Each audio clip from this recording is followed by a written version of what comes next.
Değerli izləyicilər, videonu bəyənib kanala abunə olun ki, hər kəs son xəbərlərdən anında məlumatlansın. Bakı Ağır Cinayətlər Məhkəməsində sağlamlığa qəsdən ağır zərər vurmaqla təqsirləndirilən şəxsə cinayət işi üzrə hökm oxunub. Xəbər verilir ki, Vüqar Quliyevin sədrliyi ilə keçirilən məhkəmə təqsirləndirilən şəxsin 1 il sınaq müddəti olmaqla 3 il şərti olaraq azadlıqdan məhrum edilməsi barədə qərar elan edib.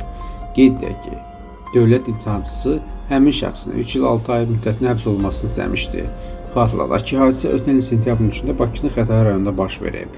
Təqsirləndirilən şəxsin bacısı onun məxsus əşyalardan icazə istifadə etməsi nəticəsində iki bacı arasında mübahisə yaranıb. Buna qəzəblənən bacı mətbəx bıçağı ilə bacısına 2 dəfə zərbə vurub. Nəticədə o bacısının ağciyərini ciddi dərəcədə zədələyib. Həmin şəxsə Cinayət Məcəlləsinin 126.1-ci qəsdən sağlamlığa ağır zərbə vurma maddəsi ilə yekun ittiham elan olunub.